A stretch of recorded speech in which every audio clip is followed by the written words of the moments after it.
Hello everybody, Audiomatron here, and this is my newly purchased old school IBM Model M keyboard.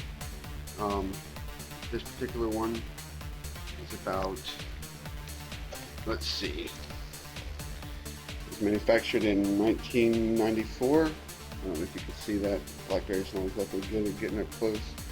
So it's pretty old. Why would I want an old keyboard like this? Well, if you want a keyboard, modern day variant of this keyboard, you would get the Unicomp Customizer 104, which I bought for my home PC, and ever since I began typing on it, I absolutely hate my cheap Dell keyboard that I have at work.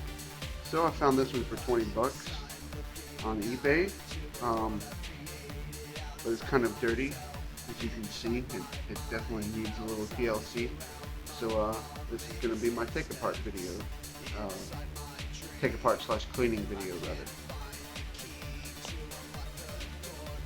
rather. Okay, as we can see, mine has the detachable cord. So first, we're going to pull the cord off. I had to do a bit of Googling to find out what tool I would need to take it apart. And I'll give you guys the website that I read earlier to kind of learn how to clean this thing. Essentially, there are 4 screws that have to be taken out, and you have to use a 7/32 nut driver, and you have to make sure you get a deep one like this one so it'll fit down into the holes. So anyways, basically insert it in and loosen the screws up. So anyways, the screws came out pretty easy, and afterwards, from what I understand from everything I've read, the top, as we can see, lifts off rather easily. I actually expected there to be more cruft down in there, but it looks like somebody may have blown it out before I got it. It'd probably be a good idea to hit it with the air duster anyway, but I don't have it. But anyway, the cool thing about the Model M is that you can take the key caps off. So what I want to do, and I have other keyboards I can use as reference to see how they go back, but I want to begin removing all the keycaps. Funny, I remember these keyboards back in high school when I was a teenager. Some people would use this feature to remove the keycaps and rearrange them to spell all sort of fun and obscene things. But anyways, I'm going to take all the keycaps off, and when I get done, I'm going to want to clean all the parts. Now, as we can see, I've got most of the keycaps removed. All the little square keys, like the numbers and letters and the F keys and such, came up pretty easy. I feel like it's worth mentioning that the larger keys, like the shift keys, the backspace key, they don't require much more force than the other ones to pull off, but when you do take them off, they expose the little buckling spring, which is what makes this keyboard so famous. That's what actually activates the key switch and gets that kind of springy sound when you type. You want to be careful when you pull those off not to lose the spring. Okay, now I've got all of the keycaps off, so I want to lift it off. If you notice, there's a steel plate which makes this thing heavy. You could probably murder somebody with this keyboard. Anyways, the back part lifts up, and it looks like you slide it out from underneath the little plastic things that are holding it down. That way we get to the back part of the keyboard. Now what I'm going to do is I'm going to soak all the keycaps in some hot water for a little while. I mean, those things have literally made my hands nasty from touching them. Who knows where this thing was used before. And also, when we get to cleaning the back part, we want to make sure to be careful not to wash off this, because this is this thing's birth certificate. Every one of these actually has a serial number and a manufacture date, so it's kind of special. Okay, so as we see, I've got some very hot soapy water with the keys soaking in it. I've also got some hot soapy water to clean the upper and lower half of the shell. Now, I've also got some paper towels to clean with, and I've also got a toothbrush to get, an old toothbrush of course, but I use one to plan on using again, obviously, to get some of the more kind of hard to reach areas. So anyways, what I plan on doing is scrubbing the upper and lower part while I wait for the keys to soak with the paper towels and the toothbrush.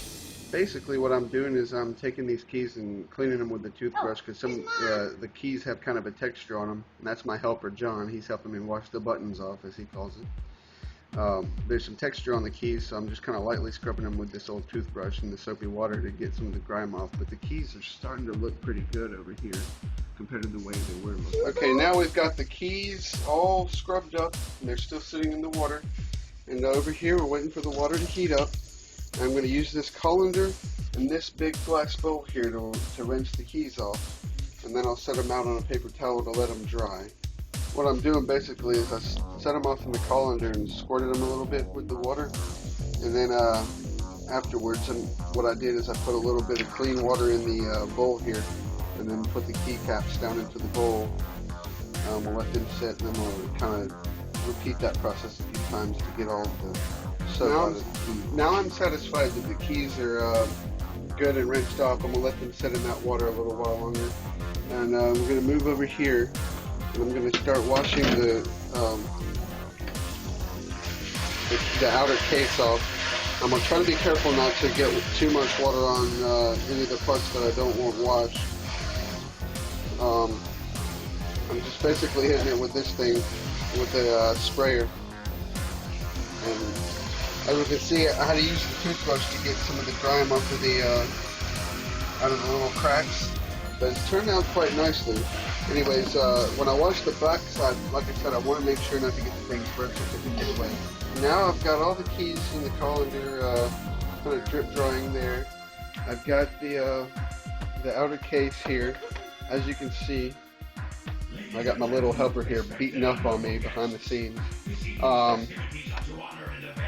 Come out pretty clean, and I got the back part here too.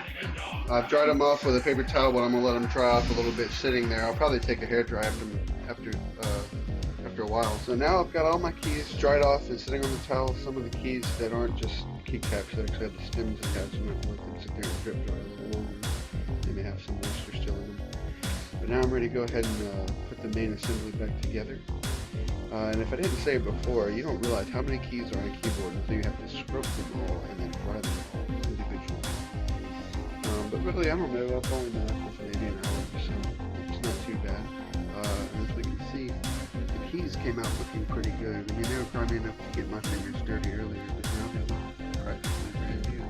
And also worth mentioning, it seems like I read somewhere that the IBM Model M keys were printed in such a way where the letters don't rub off easily. They just keep them pretty old, and all the letters are still perfect. Even after getting scrubbed, some of them pretty vigorously with my toothbrush, still, the letters are still on there, just like you. So anyways, let's go ahead and put this whole thing. Okay, so I have my main keyboard part there, my bottom half of my tray. I'm going to see if I can do this one-handed. If not, I'll have to cut the camera off.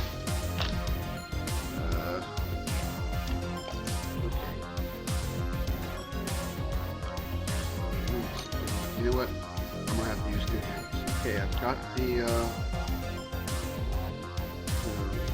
keyboard part back into the base. And now, it should be a matter of simply putting this on front first. Alright, now all I have to do is turn it back over and use my notepad. Okay, now I've got the main part of the keyboard reassembled.